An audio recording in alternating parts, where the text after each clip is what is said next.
नमस्कार, राज की बात में आपका स्वागत है। ऐसा लग रहा है कि केजरीवाल जिन लोगों को, जिन नेताओं को नए नए मंत्री बनाते हैं, उनके जेल भेजने का इंतजाम भी साथ ही एलजी कर चुके हैं। क्योंकि सत्येंद्र जैन गए, सिसोदिया गए और उसके बाद अब बारी आतिशी मार्लेना और सौरभ भारद्वाज की है। ये दोनों के दोनों नए नवेले मंत्री आजकल ज्यादा चिल्ला रहे हैं, चीख रहे हैं और एलजी वीके सक्सेना के ऊपर आरोप पर आरोप लगाते जा रहे हैं कि ये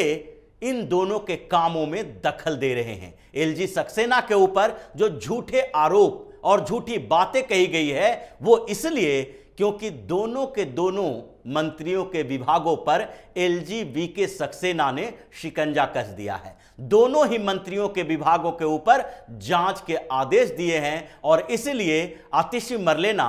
बार बार यह बात कह रही है कि दिल्ली के एलजी फ्री बिजली को खत्म करने की कोशिश कर रहे हैं, वो सब्सिडी पर ब्रेक लगा रहे हैं। और झूठ की पराकाष्ठा तो तब हो गई जब उन्होंने ये बात भी कह दी कि उनके पास एक फाइल आई है और उस फाइल में यह लिखा हुआ है कि दिल्ली के एलजी वीके सक्सेना अब दिल्ली में वकीलों और किसानों को बिजली की सब्सिडी देने से मना करने के लिए डीईआरसी के अधिकारियों के ऊपर दबाव बना रहे हैं। जब उनसे पूछा गया कि वो फाइल है कहां, जब उनसे पूछा गया कि उस फाइल के बारे में बताइए, तो उन्होंने इससे इनकार कर दिया। लेकिन यह बात बार बार कही कि डीईआरसी के अधिकारियों ने उनसे कहा है कि उनके ऊपर भारतीय जनता पार्टी के नेताओं और साथ ही एलजी वीके सक्सेना का दबाव है कि अब दिल्ली के अंदर वकीलों और किसानों को बिजली की सब्सिडी नहीं दी जानी चाहिए। अब यह बात सबसे पहले झूठ तो इसी में से जाहिर होता है कि आतिशी मरलेना जो नए नए बिजली मंत्री बनी है, उनको यह पता ही नहीं है कि दिल्ली सरकार में किसानों के लिए या वकीलों के लिए अलग से सब्सिडी की व्यवस्था नहीं की गई है। अगर दिल्ली सरकार में बिजली की सब्सिडी दी जाती है तो वो यूनिट के आधार पर दी जाती है, जितने यूनिट के कंजप्शन के आधार पर। यानी 200 यूनिट तक अगर कोई बिजली का कंजप्शन महीने में करता है तो वो फ्री बिजली के दायरे में आता है, उनको 100% सब्सिडी दी जाती है। अगर किसी का 200 से 400 यूनिट तक सब्सिडी है तो उस समय जो 200 से 400 यूनिट के बीच अगर कंजप्शन होता है तो वहां 50% सब्सिडी दी जाती है। और उसमें भी ये तय कर दिया गया है कि ये 50% की जो सब्सिडी होगी वो मैक्सिमम 800 रुपये होगी। इसमें कुछ भी ऐसा नहीं कहा गया है कि ये वकील हैं तो इनको 200 के बदले 400 यूनिट तक सब्सिडी दी जाए, या फिर कोई प्रोफेशनल दूसरा है, पत्रकार है या फिर टीचर है तो उनके लिए अलग कैटेगरी रखा जाए। इसीलिए अगर आतिशी मरलेना सबसे पहले बात वकीलों की कर रही हैं तो इसमें साफ तौर पर झूठ देखने को मिल रहा है कि कोई भी सरकार जो वकीलों को पहले से ही सब्सिडी के दायरे में रखने के लिए कोई नई व्यवस्था नहीं बनाई है तो उस पर वीके सक्सेना हो या फिर भारतीय जनता पार्टी के नेता हो, ये कैसे दबाव डीईआरसी के ऊपर डाल सकते हैं कि वकीलों को सब्सिडी से बाहर निकाला जाए। दूसरी बात किसानों की है तो किसानों के लिए भी यहां पर कॉमर्शियल मीटर लगाए गए हैं। दिल्ली में ऐसे भी किसानों की संख्या बहुत कम है, लेकिन जिन जिन आउटर दिल्ली के इलाकों में खेती होती है वहां के किसानों ने पहले भी केजरीवाल के खिलाफ प्रदर्शन किए थे, मांग की थी कि हमारे लिए बिजली की सब्सिडी की व्यवस्था अलग करो। लेकिन उनको जो खेती के लिए पानी निकालना होता है और उसमें जो पंप सेट लगाए जाते हैं उसका इस्तेमाल ये लोग कॉमर्शियल तरीके से करते हैं। यानी कि फैक्ट्री में, किसी भी कंपनी में जो कॉमर्शियल बिजली के रेट देने पड़ते हैं वही दिल्ली के किसानों को भी देने पड़ते हैं। उसके लिए अलग से कोई व्यवस्था नहीं की गई है, केवल व्यवस्था है तो 200 यूनिट तक सब्सिडी में पूरी तरीके से 100% सब्सिडी और 200 से 400 तक 50% सब्सिडी की बात की गई है। अब आतिशी की ये दोनों बातों में झूठ दिखाई पड़ रहा है और वो झूठ जो सामने में दिख रहा है उसको जो फाइलों के साथ जोड़ दिया है उस पर भी अब एक्शन होने वाला है। क्योंकि अरविंद केजरीवाल के स्टाइल के पॉलिटिक्स में सारे के सारे जो धूर्त नेता हैं वो आम आदमी पार्टी के उसी एरिया में उसी तरीके का इस्तेमाल करने लगे हैं। जैसे अरविंद केजरीवाल हर मंच पर यह बात बोलता नजर आता है कि भारतीय जनता पार्टी के नेताओं ने कहा कि प्रधानमंत्री नरेंद्र मोदी ऐसे हैं, भारतीय जनता पार्टी का कल्चर ऐसा है, और इसलिए पीएम मोदी के ऊपर आरोप लगाने के लिए भी वो भारतीय जनता पार्टी के कार्यकर्ताओं नेताओं का इस्तेमाल करते हैं, जिसके लिए उन्हें पूछा नहीं जाता है कि आखिरकार आपका सोर्स क्या है। वो पत्रकार नहीं है जिससे सोर्स न पूछा जाए, वो नेता हैं और उनसे सोर्स पूछा जाना चाहिए। इस मामले में अब कार्रवाई की शुरुआत होगी कि जब भी किसी दूसरे व्यक्ति दूसरे आधार पर आप किसी भी अधिकारी का जिक्र करते हुए, आईबी का जिक्र करते हुए, एजेंसियों का जिक्र करते हुए झूठ बोलते हैं तो आपके ऊपर आरोप ही नहीं बल्कि एक केस दर्ज होगा कि आप उस एजेंसी का इस्तेमाल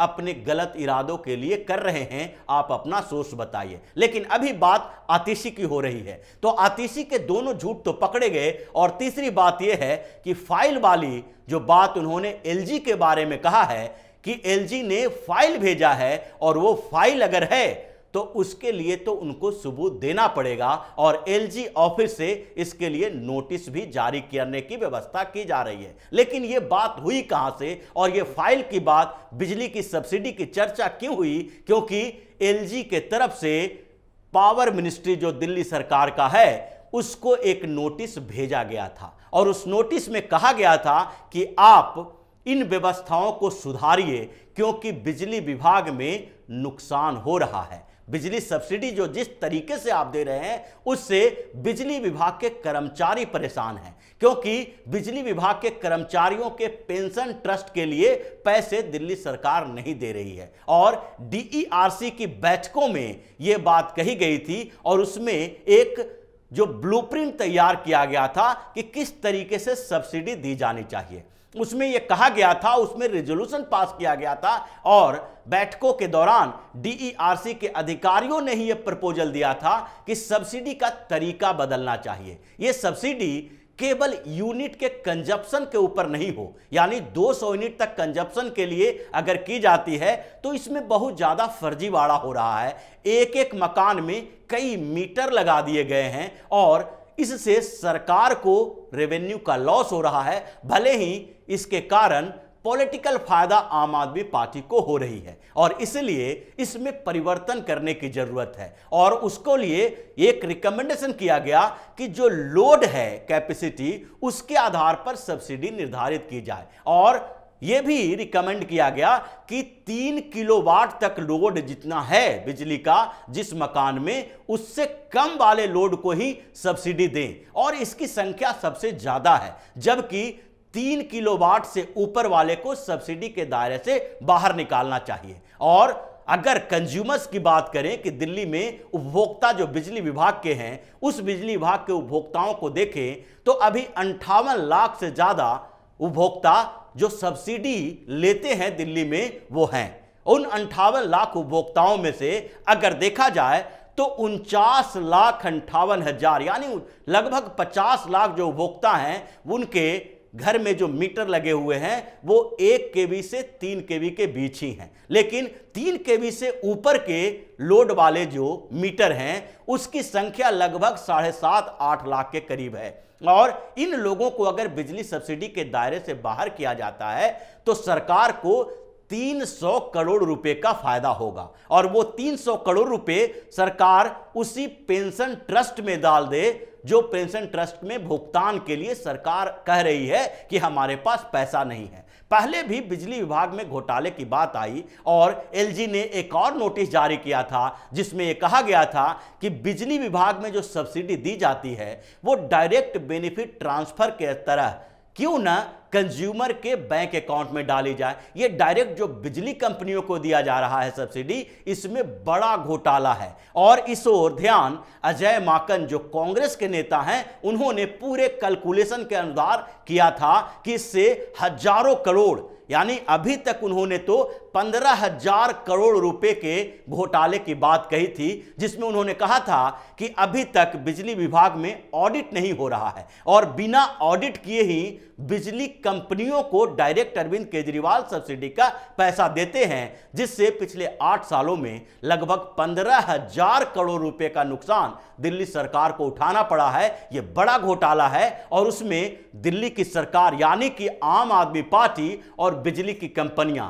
दोनों बराबर की भागीदारी है और दोनों के मिले जुले होने के कारण, सांठ-गांठ के कारण ही यह बड़ा घोटाला हुआ है। अब उसकी भी जांच हो रही है और आतिशी के खिलाफ दूसरे मामले की भी जांच हो रही है, क्योंकि जो स्थितियां पैदा हुई है उसमें लगभग यह तय माना जा रहा है कि डीईआरसी इस बात के लिए अड़ी हुई है कि बिजली सब्सिडी का मॉडल चेंज किया जाए। कुछ इसी तरह की स्थिति पानी को लेकर भी है। वाटर क्राइसिस इस समय बड़ा मुद्दा बन गया है, क्योंकि अभी दिल्ली में जैसे जैसे गर्मी आती है वैसे वैसे पानी की समस्या बढ़ने लगती है और इसके लिए एलजी सक्सेना ने पिछले दिनों एक दौरा किया था वजीराबाद रिजर्वायर का, जहां पर पानी इकट्ठा होता है और जो इकट्ठा होता है पानी, वहां पर पानी की क्षमता कितनी कम हो रही है, इसके बारे में भी उन्होंने पूरा अपनी टीम के साथ वहां पर दौरा किया और उसके बाद पता चला कि ये तो यहां पर बड़ा खेल हो रहा है। 2013-14 में वहां पर कॉन्ट्रैक्ट दिया गया था। उस कॉन्ट्रैक्ट में कहा गया था कि 7.7 लाख क्यूबिक मीटर गाद वहां से निकाला जाएगा, लेकिन 1 साल के अंदर, 2 साल के अंदर यह काम धीरे धीरे बढ़ा। 2014 से 18 तक में धीरे धीरे उस कॉन्ट्रैक्ट का इस्तेमाल किया गया। अब तकरीबन 6 लाख क्यूबिक मीटर गाद निकाला गया, यानी कि उसमें भी करीब करीब 2 लाख क्यूबिक मीटर गाद निकाला ही नहीं गया, उसका पैसा खा लिया गया। और उसमें भी जिस कंपनी को कॉन्ट्रैक्ट दिया गया था वो कंपनी आम आदमी पार्टी को कितना पैसा दी है, इन लोगों को कितना पैसा दी है, इसी के जांच के आदेश एलजी ने दिया है।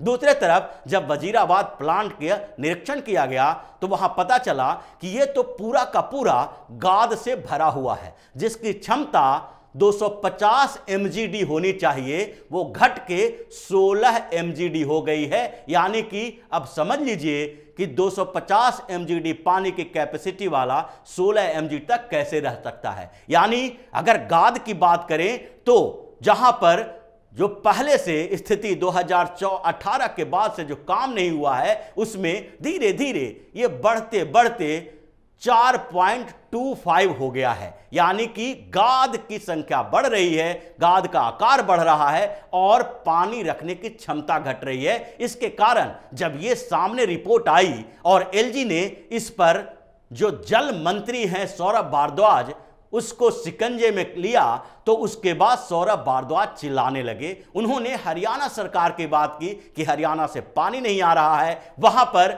जो रेत खनन का व्यापार चल रहा है, अवैध माइनिंग हो रही है, उसके कारण दिल्ली में पानी प्रभावित हो रहा है। जबकि यहां रिजर्वायर की स्थिति यह है कि जब बारिश के समय में, बरसात में पानी ज्यादा फ्लो होता है, उस समय जो वजीराबाद प्लांट में पानी रखना चाहिए वो रिजर्वायर धीरे धीरे घट रहा है और उसमें गाद इतने भर गए हैं कि अब केवल 16 mgd पानी रखने की कैपेसिटी रखी गई है, जो 250 mgd होनी चाहिए थी। इन दोनों मामलों की जांच चल रही है और इसीलिए ये दोनों नए मंत्री पूरी तरीके से बौखलाए हुए हैं। इनको ये तो लग गया कि इतने सालों की तपस्या मेहनत के बाद केजरीवाल की नजर तब खुली जबकि उनके दोनों चहेते जेल के अंदर चले गए, यानी कि सिसोदिया और जैन। और उसके बाद जब वो दोनों जेल चले गए तो केजरीवाल ने जिन दोनों की जिम्मेदारी दी है, वो खुश हों या नाराज हों,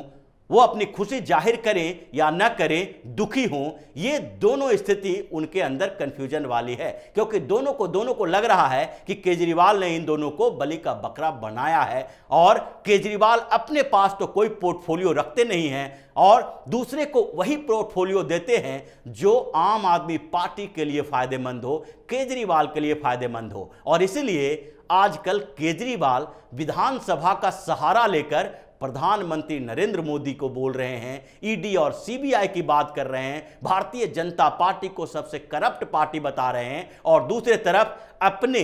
जो दोनों नए मंत्री हैं उनको सीबीआई और ईडी की जांच से बचाने के लिए एक तरीके से विपक्षी पार्टियों को एकजुट करके आम आदमी पार्टी की सुरक्षा करने में जुटे हैं। लेकिन जिस तरीके से एलजी सक्सेना ने इन लोगों पर शिकंजा कसा है, उससे यही लगता है कि कुछ समय के बाद सौरभ भारद्वाज और आतिशी मरलेना या तो इस्तीफा दे देंगी या फिर इन दोनों के ऊपर जांच की आंच पहुंचेगी और ये भी सिसोदिया और जैन की तरह तिहाड़ जेल में नजर आएंगे। तो इसी तरह की खबरों के साथ फिर से हाजिर होंगे। तब तक के लिए बने रहिए हमारे साथ और देते रहिए हमें सहयोग, ताकि इसी तरह की खबर हम आपके लिए लाते रहें। धन्यवाद।